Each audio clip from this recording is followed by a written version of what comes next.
Okay, now we continue with the Samyutta Nikaya Suttas, and we are on the third chapter, Kosala Samyutta.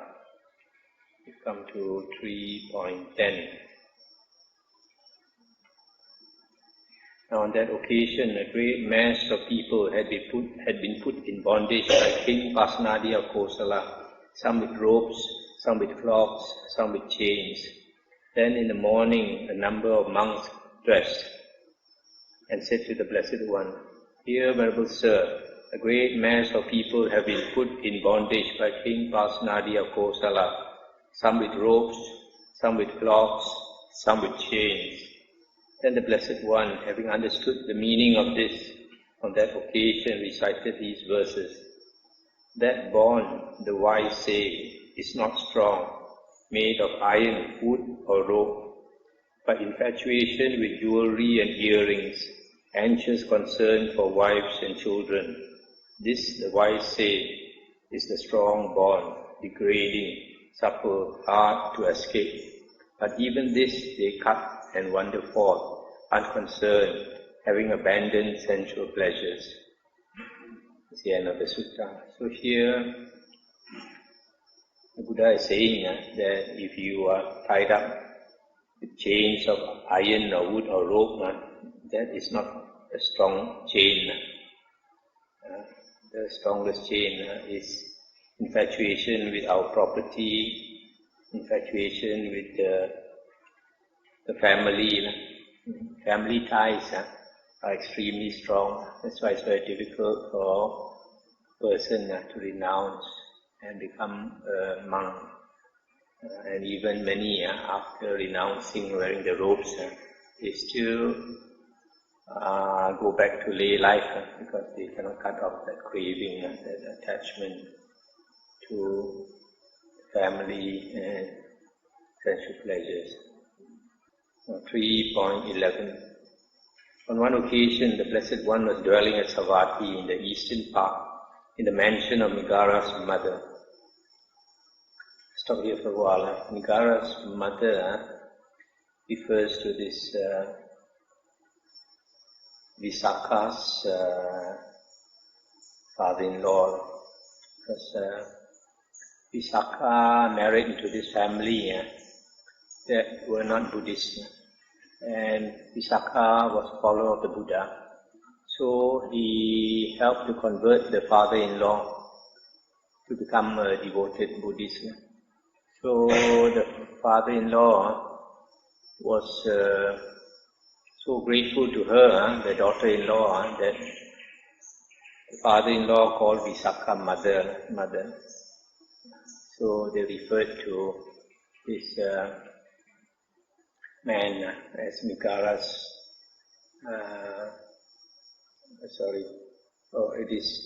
and they referred to this Visakha as Nikara's mother. Now on that occasion in the evening, the Blessed One had emerged from seclusion and was sitting by the outer gateway. Then King Pasenadi of Kosala approached the Blessed One, paid homage to him, and sat down to one side.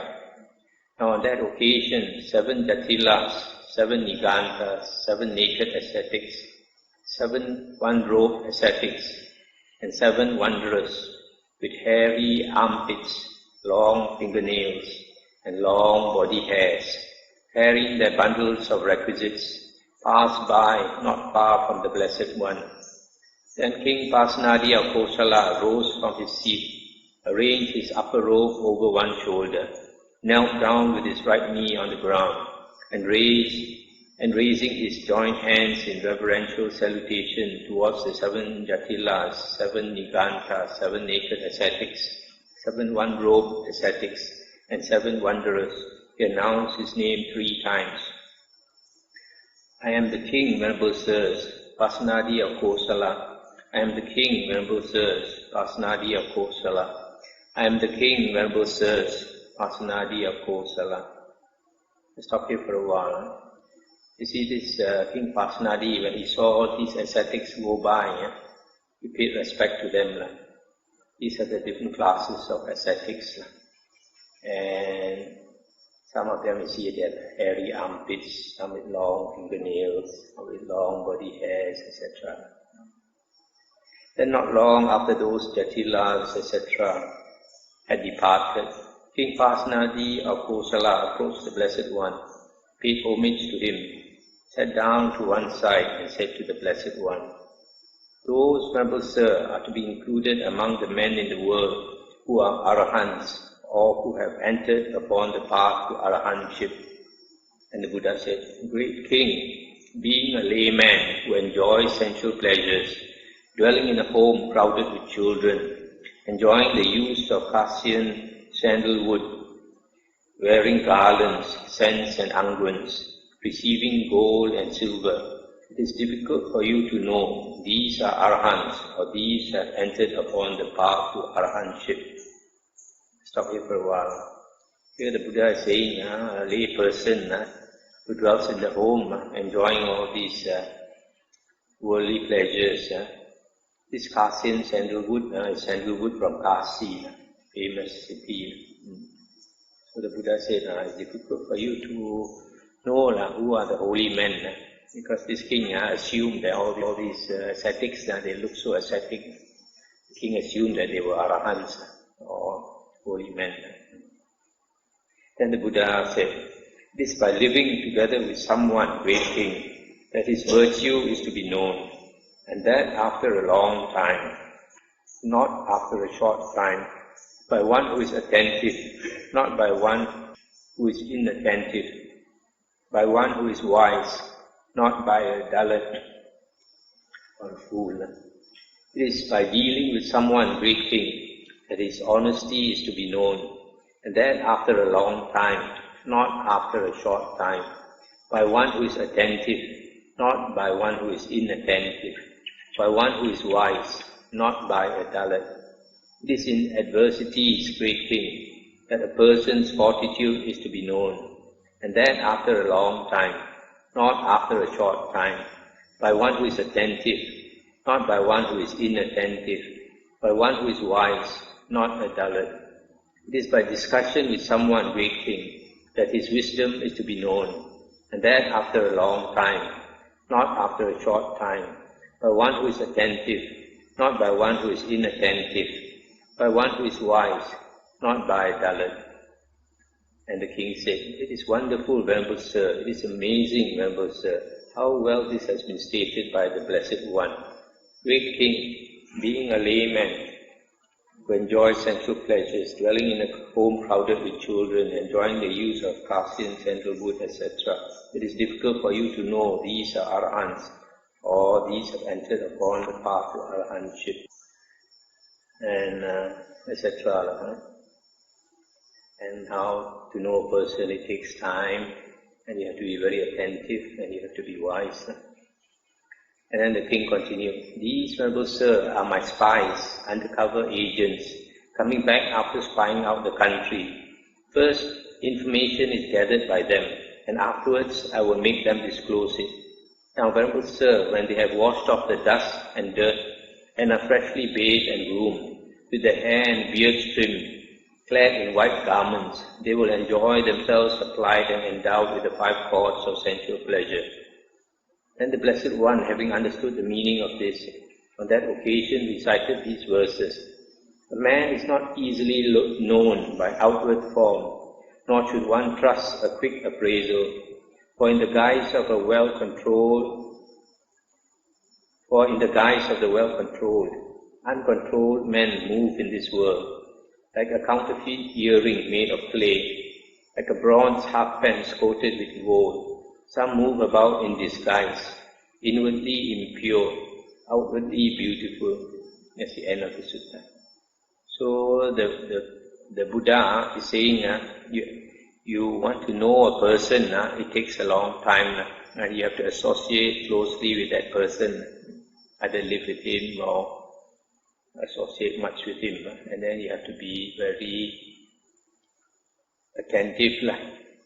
And you have also got to be a very wise person to judge another person. So, to know a person's heart. It's not so easy. A lot of people like to make quick judgments after a quick look at a person. Oh, this person is so mindful, this person is so impressive and all that. Outwardly he may show like that, but inwardly he may not be. So that's why the king agreed, and the king says, I have spies, I have a lot of spies, they go and find out information for me. So they pretend to be ordinary citizens. Actually they come back, they report everything to the king. And then those people who say things against the king will get into problems. So you see, it's hard to know a person, it takes time. So it's not wise to judge a person, especially a person on the spiritual path. It's very foolish for some lay people to judge certain monks and pass nasty remarks, or because some of the nasty remarks that are passed about monks, they get circulated very fast. 3.12, Yatsavati. Now on that occasion, 5 kings, headed by King Pasenadi, were enjoying themselves, supplied and endowed with the 5 chords of sensual pleasure. When this conversation arose among them, what is the chief of sensual pleasures? Some among them said, forms are the chief of sensual pleasures. Some said, sounds are the chief. Some odors are the chief. Some tastes are the chief. Some tactile objects are the chief. Let's stop here for a moment. These 5 chords of sensual pleasure are forms, beautiful forms, like men like to see beautiful women like to see handsome men. And sounds, a lot of people like to enjoy music. And odors, nice perfumes, flowers and all that. And some people are caught by taste, can't resist good food. And some tactile objects, touch, including sex and all that. Since those kings were unable to convince one another, King Pasenadi of Kosala said to them, "Come, dear sirs, let us approach the Blessed One and question him about this matter. As the Blessed One answers us, so we should remember it." "All right, dear sir," those kings replied. Then those 5 kings, headed by King Pasenadi, approached the Blessed One, paid homage to him and sat down to one side. King Pasenadi then reported the entire discussion to the Blessed One, asking, "What now, Venerable Sir, is the chief of sensual pleasures?" And the Buddha said, "Great King, Maharaja, I say that what is chief among the 5 chords of sensual pleasure is determined by whatever is most agreeable.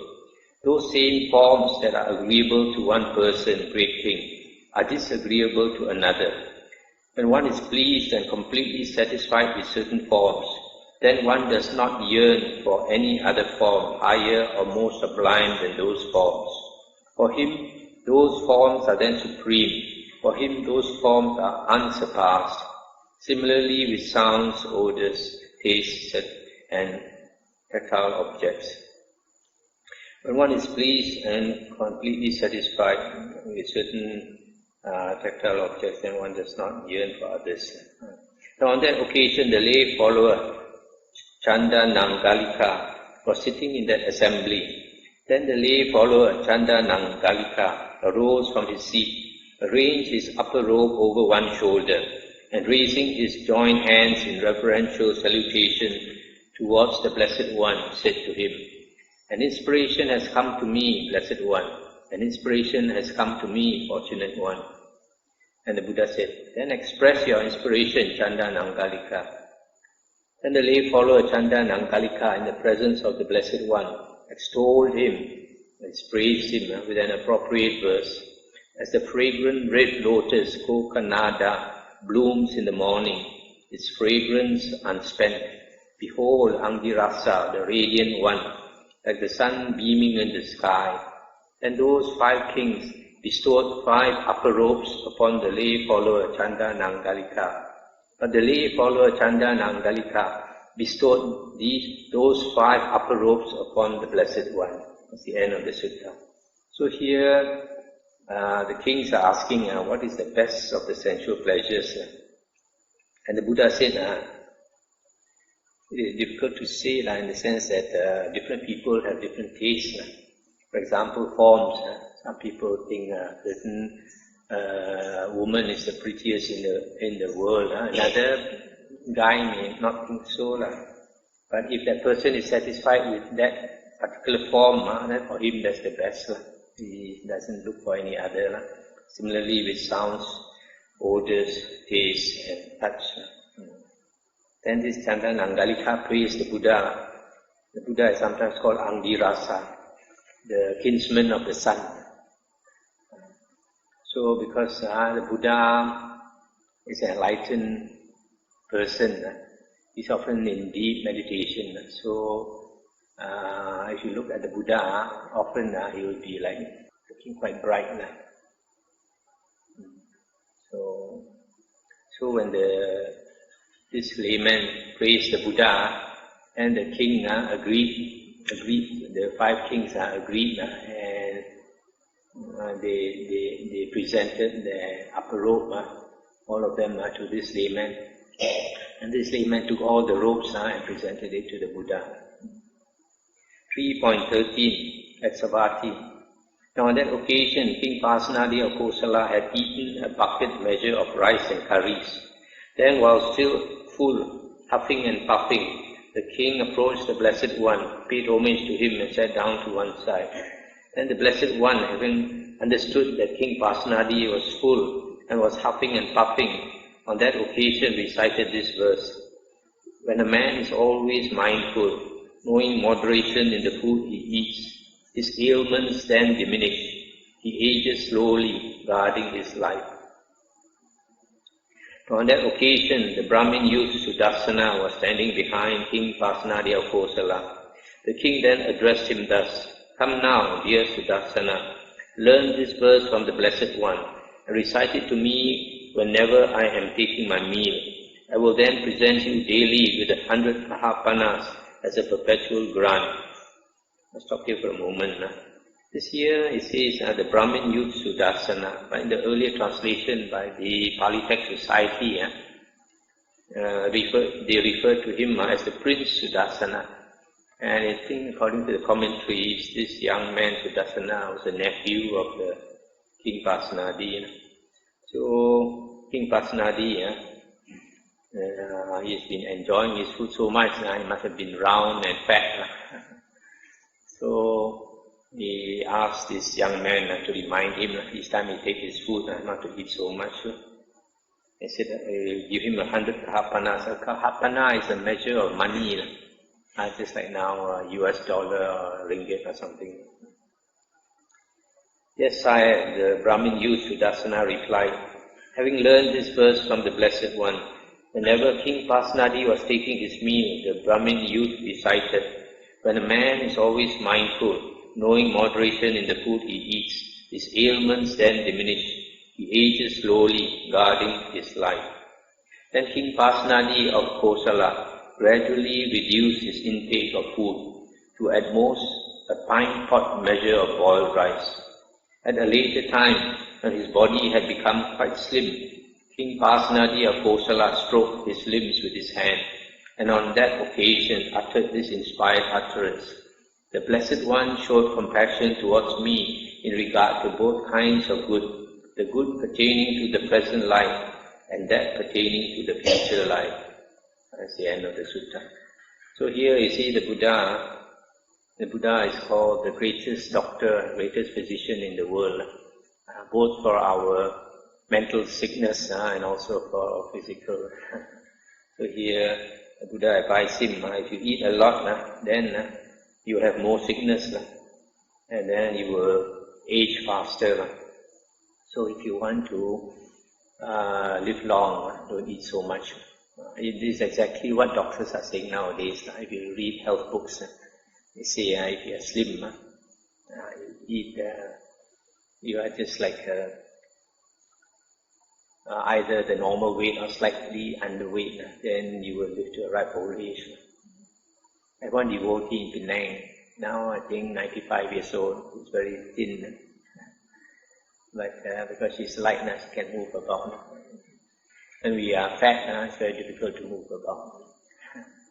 And for example, when you're going up the hill, we go and service clean our water reservoir up the hill. It's a 1 hour climb up the hill. So I also notice if I'm slightly, the weight is slightly more, it's more tiring. But nowadays I'm slimmer, I can walk faster, can carry weight, I can carry the bag. So the king, Pasenadi, was very grateful to the Buddha. See, the Buddha benefits him this lifetime and also future lifetimes. 3.16 as Savatthi. Then King Pasenadi of Kosala approached the Blessed One, paid homage to him and sat down to one side. Then a certain man approached King Pasenadi and informed him in a whisper, "Sire, Queen Malika has given birth to a daughter." When this was said, King Pasenadi was displeased. Then the Blessed One, having understood that King Pasenadi was displeased, on that occasion recited these verses. "A woman, O Lord of the people, Raja, may turn out better than a man. She may be wise and virtuous, a devoted wife, revering her mother-in-law.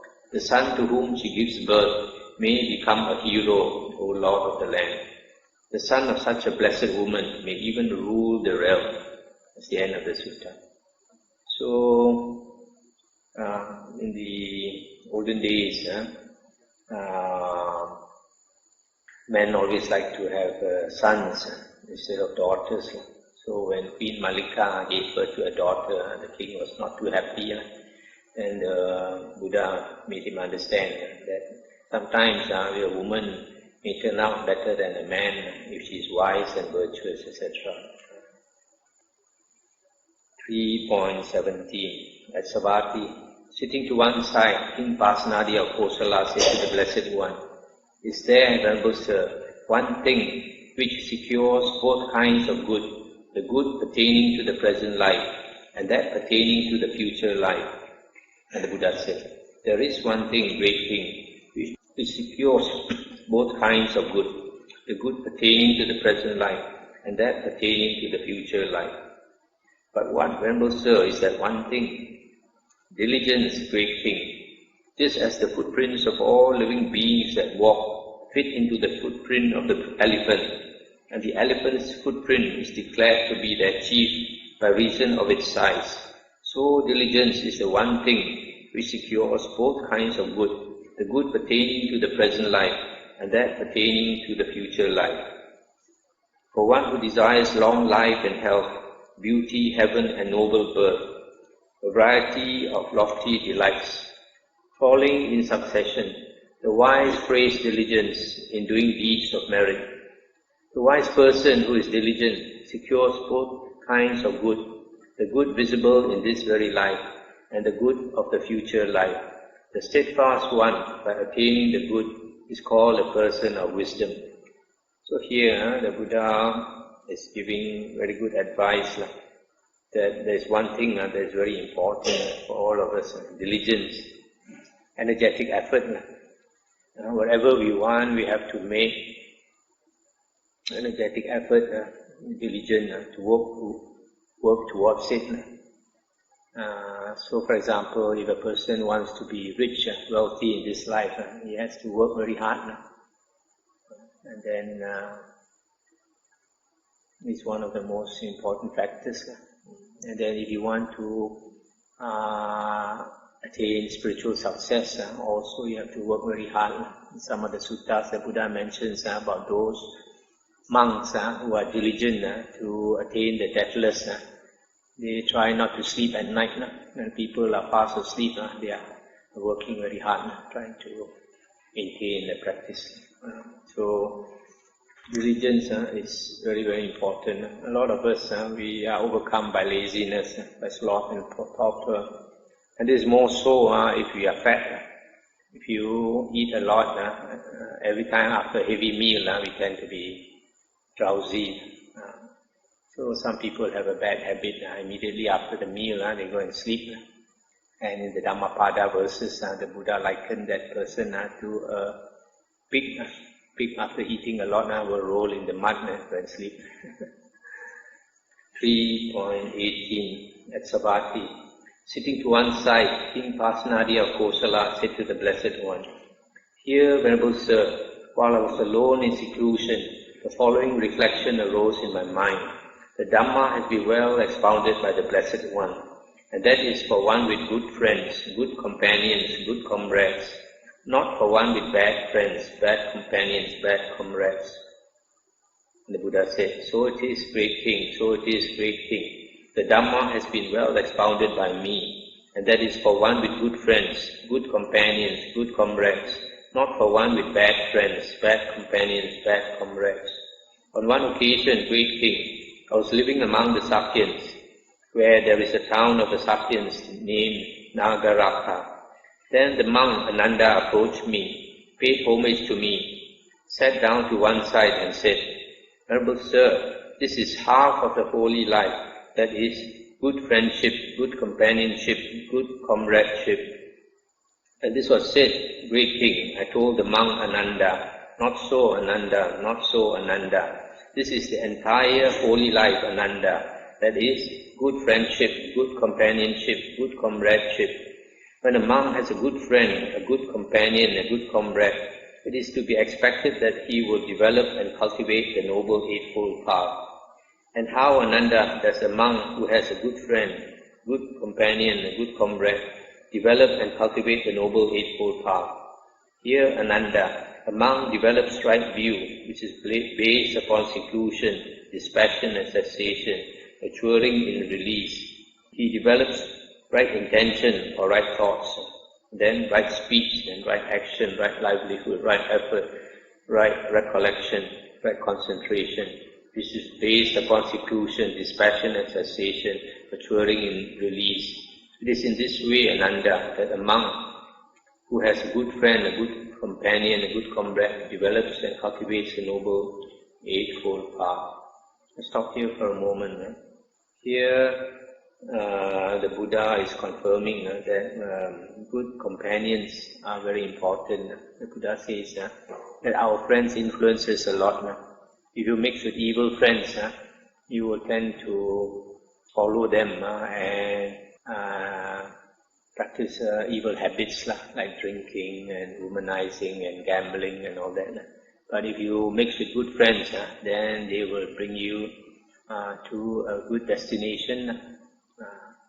So the Buddha also said that we live an ordinary life, and we are following the path that most people will go to, which is rebirth in the woeful plains. But we need effort to go against the stream of our tendencies. If we listen to the Dhamma, then we know what is good for us, what is not good for us, then we can guide ourselves. And here the Buddha is saying that friends are very important because they can bring us to walk the spiritual path and practice the Noble Eightfold Path. And in the description of the Noble Eightfold Path, you notice that the Buddha always starts with right view. You must always get right view, and otherwise you have not entered upon the Noble Eightfold Path. A lot of people make the mistake of going into meditation first. Going into meditation without studying the suttas, without hearing the Dhamma. And then they are practicing the last path of the Noble Eightfold Path instead of the first path, the first factor. So you have to go in that order as stated in the suttas. And then the Buddha continued. By the following method too, Ananda, it may be understood how the entire holy life is good friendship, good companionship, good comradeship. By relying upon me as a good friend, Ananda, being subject to birth, are freed from birth, being subject to aging, are freed from aging, being subject to illness, are freed from illness, being subject to death, are freed from death, being subject to sorrow, lamentation, pain, displeasure and despair, are freed from sorrow, lamentation, pain, displeasure and despair. By this method, Ananda, it may be understood how the entire holy life is good friendship, good companionship, good comradeship. Therefore, great King, if you train yourself thus, I will be one who has good friends, good companions, good comrades. It is in such a way that you should train yourself. When great king, you have good friends, good companions, good comrades. You should dwell with one thing for support, diligence in wholesome states. When great king, you are dwelling diligently with diligence for support. Your retinue of harem women will think thus. The king dwells diligently with diligence for support. Come now, let us also dwell diligently with diligence for support. When great king, you are dwelling diligently with diligence for support. Your retinue of Katya vessels, that means the warrior clan, will think thus.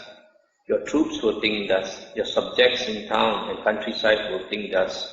The king dwells diligently with diligence for support. Come now, let us also dwell diligently with diligence for support. When great king, you are dwelling diligently with diligence for support. You yourself will be guarded and protected. Your retinue of harem women will be protected, guarded and protected. Your treasury and storehouse will be guarded and protected. For one who desires lofty riches, following in succession, the wise praise diligence in doing deeds of merit. The wise person who is diligent secures both kinds of good, the good visible in this very life and the good of the future life. The steadfast one, by attaining the good, is called a person of wisdom. That's the end of the sutta. So you see just now, remember Ananda said, half of the holy life has to do, that means half of the holy life, success in the holy life, half of it has to do with a good friend, a good teacher. But the Buddha said no, it's the whole of the holy life. That we depend on a good teacher, good person to guide us in the holy path. So in this case, the Buddha is our teacher, because the Buddha has explained the Dhamma so well. Nobody can explain the Dhamma better than the Buddha.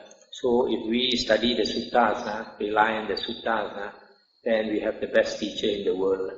A lot of people don't understand, they keep looking for teachers. They go overseas, go here, go there, and a lot of the teachers are not really qualified to be teachers at all, but people, because they don't study the Dhamma, they don't understand. So the Buddha in the end says diligence is very important. Diligence is the way to success. 3.19 at Savatthi. Then King Pasenadi of Kosala approached the Blessed One, paid homage to him and sat down to one side. The Blessed One then said to him, "Where are you coming from, great king, in the middle of the day?" Here, Venerable Sir, the financier, the Pali word is Setti. In Malaysia we say Chettia. So this Chettia is like a financier person who lends money lender. They are the rich people. So the king said, "Here, Venerable Sir, the financier householder in Savatthi has died. I have come after conveying his heirless fortune to the palace as he died intestate. There were 80 lakhs of gold, not to speak of silver, and yet, Venerable Sir, that financier householder's meals were like this. He ate red rice along with sour gruel. His clothes were like this. He wore a 3-piece hempen garment. His vehicle was like this. He went about in a dilapidated little cart with a leaf awning." Let's stop here for a moment.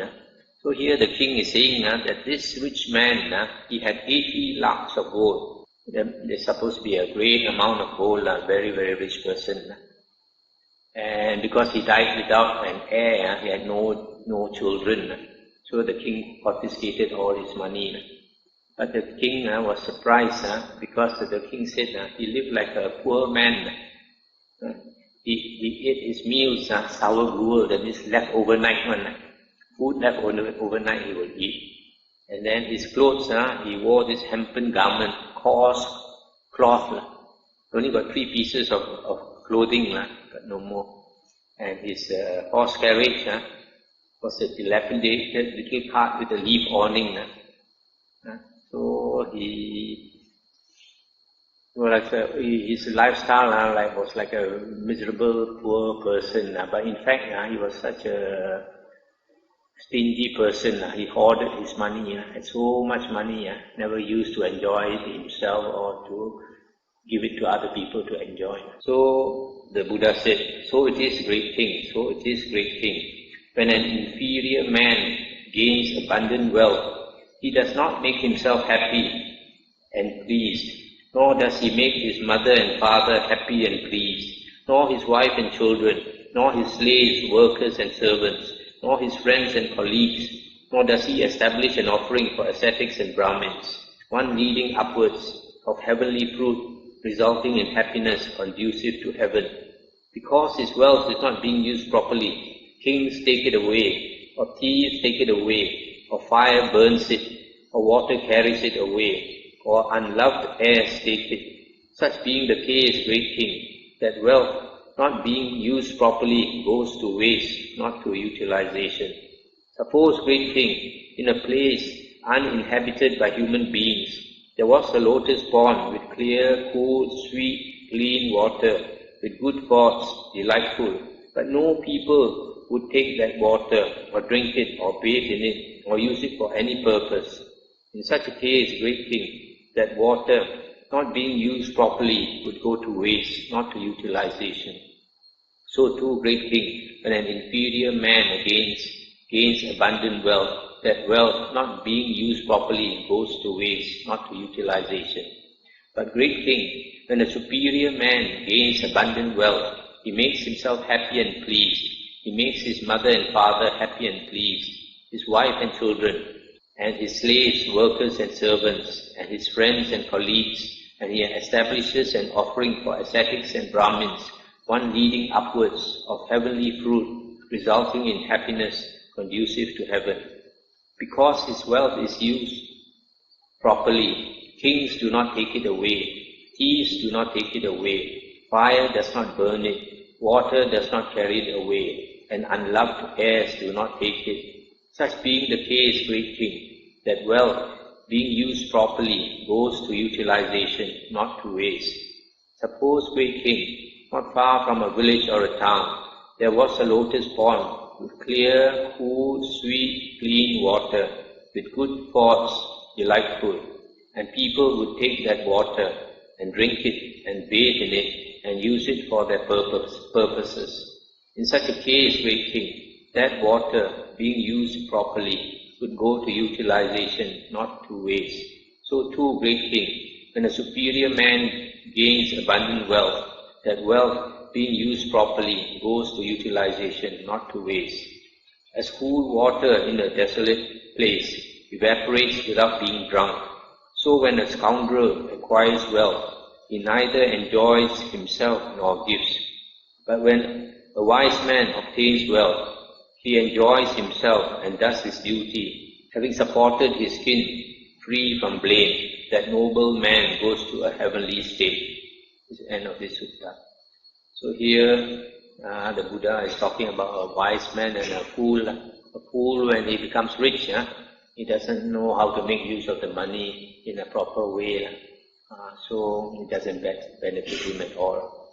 But a wise person knows how to make use of his wealth properly, enjoys it himself, make others enjoy it, and then because of doing charity, he goes to heaven to enjoy again in the future.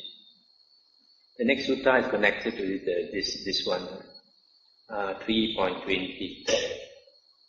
And the Buddha said, so it is, great king, so it is, great king. Once in the past, great king, that financial householder provided a Pacheka Buddha named Tagarasiki with alms food. Having said, give alms to the ascetic, he rose from his seat and departed. But after giving, he later felt regret and thought, it would have been better if the slaves or workers had eaten that alms food. Moreover, he murdered his brother's only son for the sake of his fortune. Because that financial householder provided the Pacheka Buddha Tagarasiki with alms food, as a result of that karma, he was reborn 7 times in a good destination in the heavenly world. As a residual result of that same karma, he obtained the position of financier 7 times in this same city of Savatthi. But because that financier householder later felt regret about giving, as a result of that karma, his mind did not incline to the enjoyment of excellent food, excellent clothing, and excellent vehicles, nor to the enjoyment of excellent items among the 5 causes of sensual pleasure. And because that financial householder murdered his brother's only son for the sake of his fortune, as a result of that karma, he was tormented in hell for many years, for many hundreds of years, for many thousands of years, for many hundreds of thousands of years. As a residual result of that same karma, he has furnished the royal treasury with his 7th heirless fortune. The old merit of that financial householder has been utterly exhausted, and he had not accumulated any fresh merit. But today, great king, the financial householder is being roasted in the great Roruva hell. So, venerable sir, that financial householder has been reborn in the great, the king asked, so, venerable sir, that financial householder has been reborn in the great Roruva hell? The Buddha said, yes, great king, that financial householder has been reborn in the great Roruva hell. Grain, wealth, silver, gold, or whatever other possessions there are, slaves, workers, messengers, and those who live as one's dependents. Without taking anything, one must go. Everything must be left behind. But what one has done by body or by speech or mind, this is truly what is truly one's own. This one takes when one goes. This is what follows one along, like a shadow that never departs. Therefore, one should do what is good as a collection for the future life. Merits are the support of living beings when they arise in the other world. So here, the Buddha is explaining the background. The story of this financier in the past, he gave the permission to give food to the ascetic, but because later he regretted, he did not feel happy about it. So when the karma ripened and the wealth came to him, he did not know how to be happy, to enjoy it. So the Buddha says, it is best that if a person intends to do charity, do dana offerings, before doing it, he should be happy. While he is doing it, also he should be happy. And after doing it, also he should be very happy. So in that case, if you are very happy with doing the dana, next time when the karma ripens, you'll be very happy, enjoying it, instead of being a stingy old fool. So this person, as a result of giving to that Pacheka Buddha, was born 7 times in the heavens. But probably as a result of killing the nephew to get the fortune, he went to hell first for a long time. And then after that he came back. He went to heaven 7 times, and after that he was reborn in Savatthi as the richest man for 7 lifetimes. But each lifetime also, he was a stingy old man, never enjoyed his wealth or help others, make others enjoy his wealth. And because of killing the nephew, each time he came back as a human being, he did not have any son. He's childless. So there are some people, because of karma, they cannot have children. So, but because he did not know how to create new merit by charity or sila and all that, after he passed away, he went to the great hell to suffer for a very, very long time. A lot of people don't understand human beings. If you lead a very ordinary life as a human being, without doing evil, you will, after death, you will most likely be reborn as a ghost. A lot of people don't understand why. The reason is because in the 5 destinations of rebirth, 2 are happy destinations and 3 are woeful destinations. The happy destinations are heaven and human being. The woeful destinations are ghost, animal, and hell realm. So because we are born as human beings, we have the good karma to enjoy life. So as we live every day as a human being, we are using up our blessings. So it's very important to replenish our blessings. But a lot of people don't know the Dhamma, so they don't do that. So they just keep on enjoying their life. And at the end of their lifespan, they would have used up a lot of good karma. So they do not have enough blessings to come back as a human being. So they will naturally fall into the ghost realm. And then if they have hurt other beings, then they will be born in the animal realm. And they have done a lot of serious evil, and they'll be reborn in hell. So that's why it's very important that people do a lot of merit. 3.24. At Savatthi, sitting to one side, King Pasenadi of Kosala said to the Blessed One, "Venerable Sir, where should a gift be given? Where should charity be given?" And the Buddha said, "Wherever one's mind has confidence, great king." I think the Pali Text Society translation, they said, the Buddha said, when you were asked where should a gift be given, the Buddha said, "Give wherever you like." And then the king said, "But Venerable Sir, where does what is given become of great fruit?" Then the Buddha said, "This is one question, great king. Where should a gift be given? And this another. Where does what is given become of great fruit?" I'll stop here for a moment. So Buddha is saying the first question and the second question are two different things. They're not connected. But actually the king meant, where should a gift be given? Is where should I give so that I can get a lot of merit? Then the Buddha said, "What is given to one who is virtuous, great king, is of great fruit. Not so what is given to an immoral person. Now then, great king, I will question you about this same point. Answer as you see fit. What do you think, great king? Suppose you are at war, and a battle is about to take place. Then a Khattiya youth would arrive." Khattiya youth is a warrior caste. One who is untrained, unskillful, unpracticed, inexperienced, timid, petrified, frightened, quick to flee.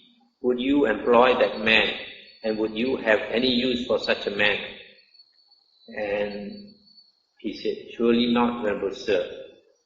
Similarly, the Buddha said, suppose a Brahmin youth arrived, or a Vesa youth, a merchant class, or a Sudha youth, a laborer class, who is untrained, unskillful, unpracticed, inexperienced, timid, petrified, frightened, quick to flee. Would you employ that man? And then he said, "Surely not, Venerable Sir." What do you think, great king? Suppose you are at war, and a battle is about to take place. Then a Khattiya youth would arrive, who is trained, skillful, practiced, experienced, brave, courageous, bold, ready to stand his place. Would you employ that man, and would you have any use for such a man? Surely I would, Venerable Sir. The Buddha says, similarly, suppose a Brahmin youth came, or a Vesa youth, or a Sudha youth, one who is trained, skillful, practiced, experienced, brave, courageous, bold, ready to stand his place. Would you employ such a man? And he said, "Surely I would, Venerable Sir." Then the Buddha said, "So too, great king, when a person has gone forth from the household life into homelessness, no matter from what clan, if he has abandoned 5 factors and possesses 5 factors, then what is given to him is of great fruit. What 5 factors have been abandoned? Sensual desire has been abandoned, ill will has been abandoned, sloth and torpor have been abandoned, restlessness and remorse have been abandoned, doubt has been abandoned." Stop here for a moment. So here the Buddha says, this person, if you give to him, the merit is great, is a person who has abandoned 5 factors. These 5 factors are sensual desire, ill will or anger, sloth and torpor, restlessness and remorse, and doubt. These 5 factors are called the 5 hindrances. These five hindrances envelop us so that we do not have wisdom. What 5 factors does he possess? He possesses the aggregate of virtue of one beyond training, the aggregate of concentration of one beyond training, the aggregate of wisdom of one beyond training, the aggregate of liberation of one beyond training, the aggregate of the knowledge and vision of liberation of one beyond training. He possesses these 5 factors. Thus, what is given to one who has abandoned 5 factors and who possesses 5 factors are of great fruit. As a king intent on waging war would employ a youth skilled with the bow, one endowed with strength and vigor, but not the coward on account of his birth. So even though he be of low birth, one should honor the person of noble conduct, the sagely man in whom are established the virtues of patience and gentleness. One should build delightful hermitages and invite the learned to dwell in them. One should build water tanks in the forest and causeways over rough terrain. With a confident heart, one should give to those of upright character, give food and drink and things to eat, clothing to wear and beds and seats. As for the rain cloud, thundering, wreathed in lightning, with 100 crests, pours down its rain upon the earth, flooding both the plain and valley. So the wise man, faithful, learned, having had a meal prepared, satisfies with food and drink the mendicants or monks who live on alms. Rejoicing, he distributes gifts and proclaims, "Give, give." For that is his thundering, like the sky when it rains. That shower of merit so vast will pour down on the giver. So this is the end of the sutta. So here the Buddha is explaining to the king that the highest merit is to give to a person who has gone beyond training, that means the Arahant, an enlightened person. Here the Buddha is talking about abandoning 5 factors and possessing the 5 other factors. Now the first 5 factors if a person abandons, then he has attained to concentration, samadhi, development of the mind. But that is not necessarily an enlightened person, But the second 5 factors, if he possesses, then he is an enlightened person.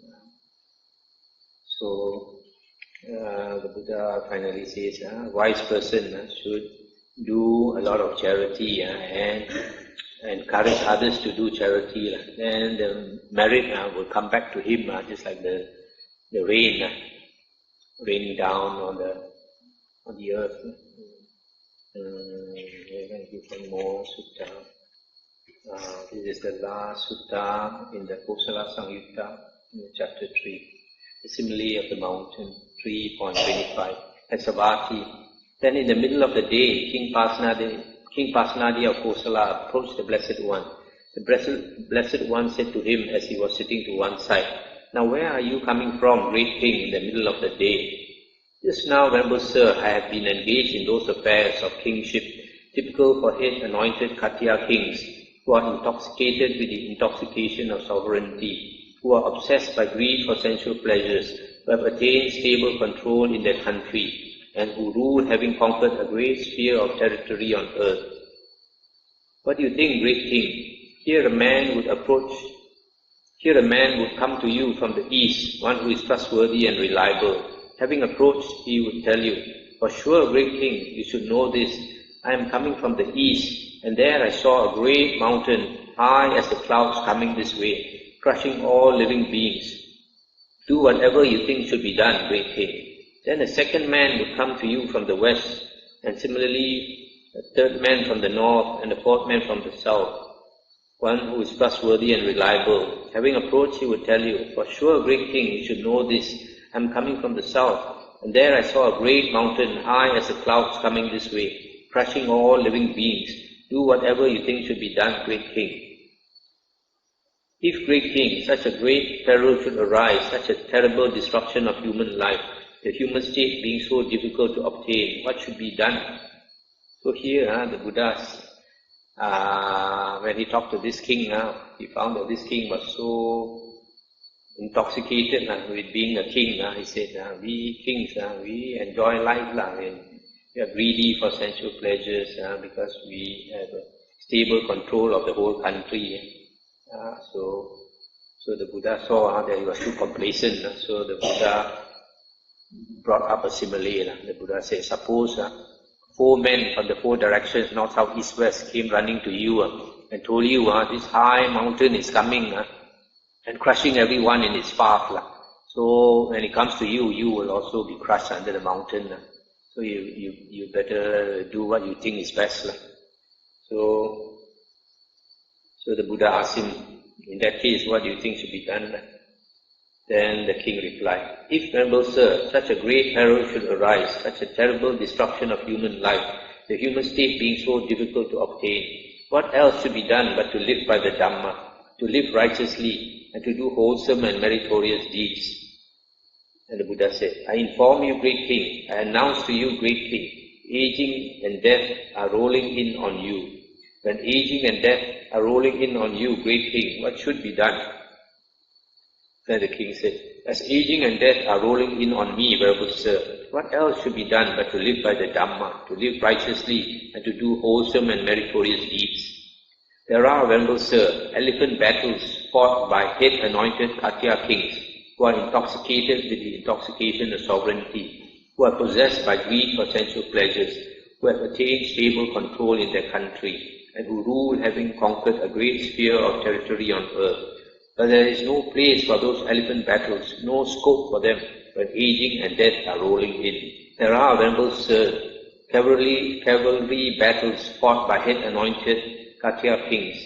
There are chariot battles, infantry battles, but there is no place for those infantry battles, no scope for them when aging and death are rolling in. I'll just stop here for a moment now. Here the king is saying, I have a great army, I have great strong elephants and fast horses and soldiers and everything which I can use to fight battles. But when death, aging, sickness and death come crushing in, rolling in, you cannot use all these soldiers, all these elephants and all that to fight it. In this royal court, Venerable Sir, there are counsellors who, when the enemies arrive, are capable of dividing them by subterfuge. But there is no place for those battles of subterfuge, no scope for them when aging and death are rolling in. Let's stop here for a moment. Here he says he has counsellors. These counsellors or advisors to the kings are Brahmins. These Brahmins are well known for their mantras, what we call Jiu. And these mantras are very powerful. They can work miracles and sometimes can harm others.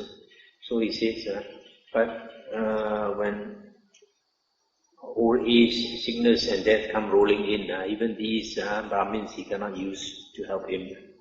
In this royal court, Venerable Sir, there exists abundant bullion and gold stored in vaults and depositories, and with such wealth we are capable of mollifying the enemies when they come. But there is no place for those battles of wealth, no scope for them when aging and death are rolling in. So here he says he has a lot of treasures, a lot of wealth.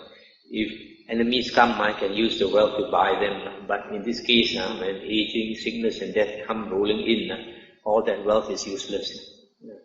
As aging and death are rolling in on me, Venerable Sir, what else should be done but to live by the Dhamma, to live righteously, and to do wholesome and meritorious deeds? And the Buddha said, so it is, great king, so it is, great king. As aging and death are rolling in on you, what else should be done but to live by the Dhamma, to live righteously, and to do wholesome and meritorious deeds? This is what the Blessed One said. Having said this, the Fortunate One, the teacher, further said, just as mountains of solid rock, massive, reaching to the sky, might draw together from all sides, crushing all in the 4 quarters, so aging and death come, rolling over living beings, Khattiyas, Brahmins, Vesas, Sudras, Chandalas and scavengers. They spare none along the way, but come crushing everything. There is no ground there for elephant troops or chariot troops and infantry. One cannot defeat them by subterfuge or buy them off by means of wealth. Therefore a person of wisdom here, out of regard for his own good, steadfast, should settle faith in the Buddha, Dhamma and Sangha. And one conducts oneself by Dhamma, with body, speech and mind. They praise one here in the present life, and after death one rejoices in heaven. That's the end of the sutta. So here the Buddha is saying, every one of us will be crushed by aging, sickness and death. Or they are coming in from the four directions. So there's nothing for us to do except to live by the Dhamma and do good deeds, not to harm others, and to learn the Dhamma, meditate, etc. Get as much merit as we can, so that when we close our eyes, we can carry along all this merit on our long journey in samsara. In fact, if you are smart, your journey in samsara will be very short. Any questions? I'm happy because last night and tonight I finished 2 Samyuttas. Some of the later Samyuttas are very tough going. Satipatthana Samyutta, 5 aggregates Samyutta, they are extremely long. I take many nights. Every Samyutta I hope to cover. Yes, but this is a complete Samyutta Nikaya. I like to go through everything if possible. If you state a fact, it's not bad karma. What is important is the intention. If somebody asks you and you state a fact, it's not bad karma. But if you you are doing what you call rumor mongering, talking bad to so many people about a certain monk, that is bad. So basically, what the intention is important. But as far as the merit of giving to monks, in the suttas the Buddha said that the highest merit is to give to the Sangha as a whole. If your intention is to support the Sangha, not a particular monk, that is the best merit. So it doesn't matter so much whether the monks practice or not. If your intention is to support. Of course, like if there are many monasteries, then you can choose which monastery you want to go. Sometimes some people say, because the Sangha means 4 monks or more. So they think when they do dana, you must have 4 monks or more, that is Sangha dana. I don't think it's quite true. In fact, it cannot be true. Why, Because in the Vinaya books, the Buddha says, if a gift is given to the Sangha, say somebody offers 20 robes, and he says, these 20 robes is for the monk Sangha and the nun Sangha, that means the Bhikkhu Sangha and the Bhikkhuni Sangha. Then the Buddha says, these 20 robes should be equally divided. That means 10 for the Bhikkhu Sangha, the monk Sangha, and 10 for the Bhikkhuni Sangha. And it doesn't matter if you have 30 or 40 monks, and you have 1 nun. Even you have 1 nun, 20 robes should go to her. Because it is not actually to her, it is for the Bhikkhuni Sangha. So if she is alone, she cannot use 20 robes, it doesn't matter, because it's for the future Bhikkhunis who come. So that 1 nun can represent the entire Bhikkhuni Sangha. So sometimes if a monastery has only 1 monk, and you offer for the sake of the Sangha, even though there's 1 monk, it still represents the Sangha. Because whatever offerings he receives, he's going to keep it for the future monks who come. So a lot of people don't understand. They must have 4 monks.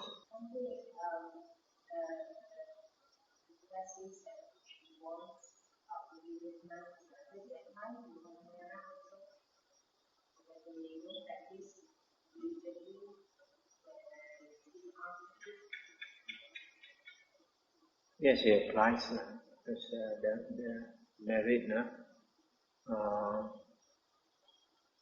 But then, as I mentioned, the important thing is don't worry about that, whether the monk is virtuous or not. Just give for the sake of the Sangha. There are some people I've come across who are so greedy for merit that they only go after famous monks.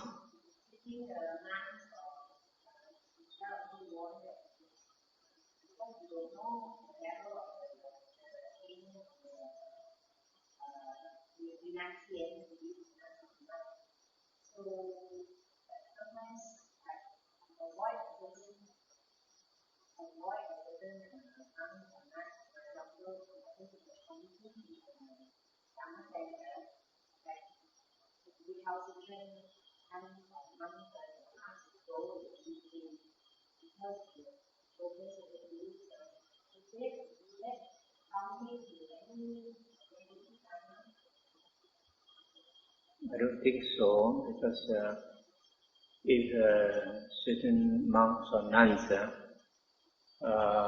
not good, then if you associate with them, either you get turned off, and you might do something which is unwholesome. So it's best if you can to avoid them.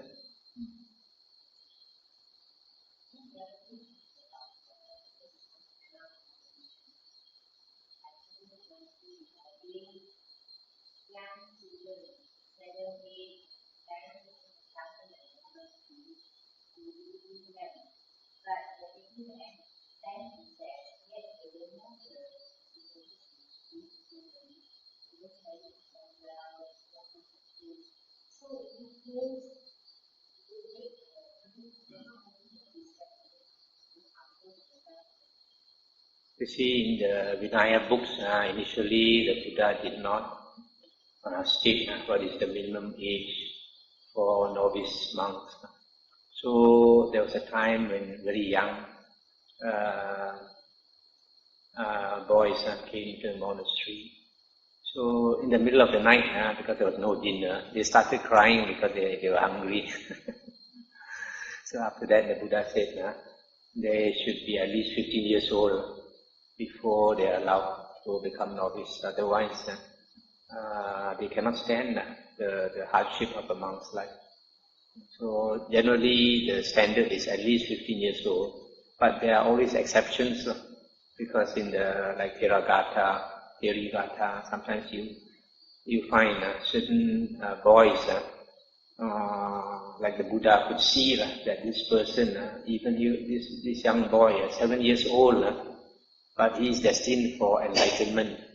So it's mentioned in the Theragata that such boys, their hair is shaved in the morning, and they are given the robe to wear. By the evening, they already became enlightened. These are super breed of humans.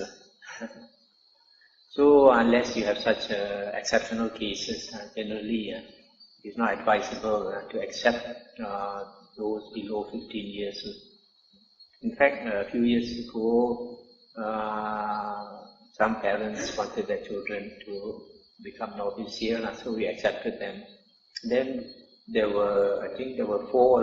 One was 16, one was 15, one was 13, and one was 12. And the 12 and the 13, they being quite young, they were childish, and at night they opened the fridge and stole some dark chocolate to eat. So after that, we decided that minimum age here we will accept is 15. The transfer merit.